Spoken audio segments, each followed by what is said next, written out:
میں آپ کو تفصیل سے بتاتی ہوں کہ یہودیت کے 2 بنیادی گروپس ہیں، ایک ریڈیکل جوڈائزم اور دوسرا کریکٹ جوڈائزم۔ یہ دونوں گروپس ایک دوسرے کے بالکل ہی اپوزٹ ہیں۔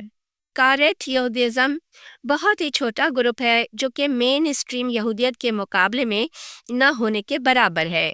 اس فرقے کے حامل افراد توریت کو اصلی الہامی دلیل مانتے ہیں اور اسی سے رہنمائی لیتے ہوئے اسے فالو کرتے ہیں۔ اس کے علاوہ ربیوں کی طرف سے شامل کی گئی کسی بھی اضافی چیز کو یہودیت کا حصہ نہیں مانتے، جیسے تالمود جیسی چیزوں جن کو ربیوں نے بعد میں دین میں داخل کیا ہے۔ یہ لوگ بہت پچھلے زمانے سے جا کر قدیم تاریخی حوالوں سے ہر چیز کو پرکھتے ہیں، اور اگر وہ اوتھینٹک ثابت نہ ہو تو اسے فالو نہیں کرتے کہ یہ خدا کی طرف سے نازل کردہ نہیں ہے۔ دوسرا مین اسٹریم یہودیزم ہے جسے ربیوں کا یہودیزم کہا جاتا ہے۔ اس گروپ کے تحت ربیوں کو اتنی اہمیت دی جاتی ہے کہ اگر ربی مر کر قبر میں بھی چلا جائے تو اس کی قبر پر جا کر اس سے دعائیں مانگی جاتی ہیں کہ جیسے نعوذ باللہ وہ مرنے کے بعد بھی کسی خدائی طاقت کا مالک ہے اور انہیں کچھ دے سکتا ہے۔ اس سے آپ سمجھ سکتے ہیں کہ زندہ ربی کو کتنی طاقت اور اہمیت حاصل ہوگی۔ مثال کے طور پر یہودیوں کے ایک بہت مشہور ربی کی قبر یوکرائن میں ہے۔ لاکھوں زائرین ہزاروں ڈالر خرچ کر کے اس یہودی ربی کی قبر پر جاتے ہیں اور وہاں جا کر دعائیں مانگتے ہیں، اور مرنے کے بعد بھی ان سے معجزوں کے صادر ہونے کا عقیدہ رکھتے ہیں۔ صرف یہی نہیں بلکہ جو لوگ وہاں نہیں جا پاتے وہ جانے والوں کو پیغام دیتے ہیں کہ وہاں قبر پر جا کر ان سے میرے لیے بھی دعا کرنا۔ جن لوگوں کو نہیں پتا میں ان کو بتا دوں کہ ربی یہودی عالم ہوتے ہیں جن کے پاس تورات کا بہت زیادہ علم ہوتا ہے، اور وہ 10-15 سال سینیگوگ میں بڑے ربیوں کے ساتھ رہ کر یہ علم حاصل کرتے ہیں۔ میرے لیے سب کچھ بہت ہی فضول اور بیکار تصور تھا کہ کیسے ایک مردہ انسان معجزے دکھا سکتا ہے، کیسے ایک مردہ شخص کسی خدائی طاقت کا مالک ہو سکتا ہے، کیسے وہ لوگوں کی دعائیں سن کر ان کی حاجات پوری کر سکتا ہے۔ میرے نظریے کے مطابق خدا ہی وہ واحد طاقت ہے جو کسی انسان کی حاجت کو پورا کر سکتا ہے، اور خدا سے مانگنا انسان کا اور خدا کا ڈائریکٹ معاملہ ہے۔ یہی وہ خدا اور بندے کا ڈائریکٹ کنیکشن تھا جسے اسٹیبلش کرنے کے لیے سارے انبیاء کرام آتے تھے تاکہ بندوں کو خدا سے کنیکٹ کر سکیں۔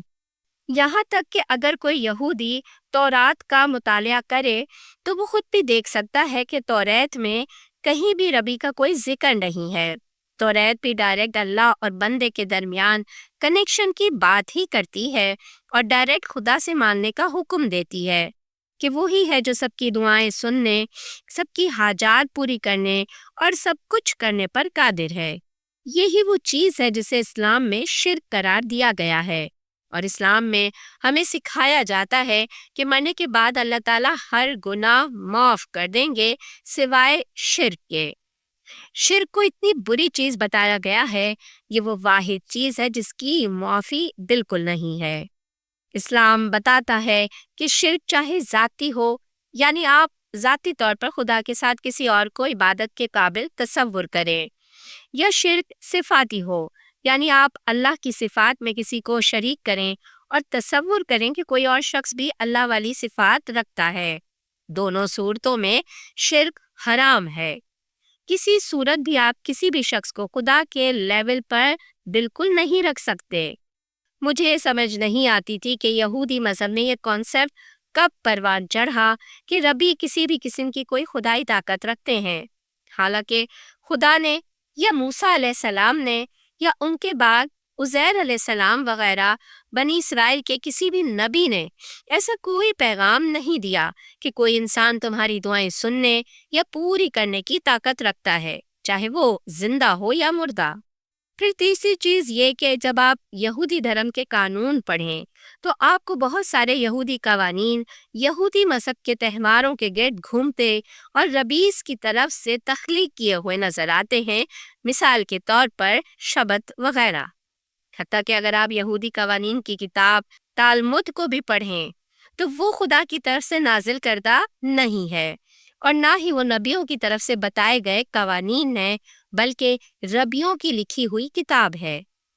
تو سوال یہ پیدا ہوتا ہے کہ اگر انبیاء نے بھی ایسے کوئی قوانین نہیں بنائے جو کہ خدا کے چنے ہوئے خاص بندے تھے، جن کا خدا سے ڈائریکٹ رابطہ تھا، جن کو خدا نے خود انسانوں کے درمیان ہدایت اور رہنمائی کے لیے چنا تھا، تو پھر یہ پاور ربیوں کو کیسے مل گئی کہ وہ انسانوں کے لیے قوانین بنائیں کہ کیا حلال ہے، کیا حرام، کیا کرنا ہے، کیا نہیں کرنا، کیا جائز ہے اور کیا ناجائز؟ یہ ساری باتیں طے کرنے کا اختیار ربیوں کو کس نے دے دیا؟ جبکہ اس کے برعکس اسلام صرف 2 چیزوں کو فالو کرنے کا حکم دیتا ہے، یعنی قرآن اور سنت۔ قرآن وہ ڈائریکٹ احکامات جو اللہ کی طرف سے نازل ہوئے، اور سنت وہ طرز زندگی جو محمد صلی اللہ علیہ وآلہ وسلم نے گزار کر دکھائی اور جس کی تعلیم دی۔ یہ سنت پر عمل بھی ہم مسلمان صرف اس لیے کرتے ہیں کہ قرآن میں اللہ تعالیٰ نے حکم دیا ہے کہ محمد صلی اللہ علیہ وآلہ وسلم کے طریقے کو فالو کرو، اور وہ تمہیں دین کے نام پر جو چیز سکھائے اس کو ایکسیپٹ کرو۔ تو یہ وہ بنیادی نکات تھے جن کی وجہ سے میں اس نتیجے پر پہنچی کہ یہودیت کی موجودہ شکل جو اس وقت دنیا میں موجود ہے، خدا کے اصل پیغام سے ہٹ کر ربیوں کی طرف سے گھڑی گئی ایک جماعت کی صورت اختیار کر چکی ہے۔ جبکہ اسلام کا مطالعہ کرنے پر مجھے پتہ چلا کہ یہ اسی خدا کے اصل احکامات پر کھڑا ہے جو کہ محمد صلی اللہ علیہ وآلہ وسلم نے اپنی امت کو دیے تھے۔ یہی وجہ تھی کہ جب میں نے اسلام کو اسٹڈی کرنا شروع کیا تو میں نے محسوس کیا کہ یہ اس اصلی خدا کے پیغام کو فالو کر رہا ہے جو کہ ہر نبی کو دے کر بھیجا گیا تھا، یعنی اسلام اللہ اور بندے کا ڈائریکٹ کنیکشن بنانے کا نام ہے۔ اور جب میں نے قرآن کی یہ آیت پڑھی تو میں نے فائنلی کہا کہ بے شک یہی خدا کا سچا پیغام ہے۔ اس آیت نے نہ صرف میرے سارے سوالوں کے جواب دیے، بلکہ اس آیت نے ثابت کیا کہ قرآن خدا کا سچا کلام ہے۔ اس آیت کو پڑھنے کے بعد کوئی وجہ نہیں تھی کہ میں یہودیت کو نہ چھوڑوں اور اسلام قبول نہ کروں۔ تو بس یہی وہ بنیادی نکات تھے جن کی وجہ سے میں یہودیت کو غیر عقلی اور غیر منطقی دین سمجھتی تھی، اور اسی وجہ سے میں نے یہودیت کو چھوڑا تھا۔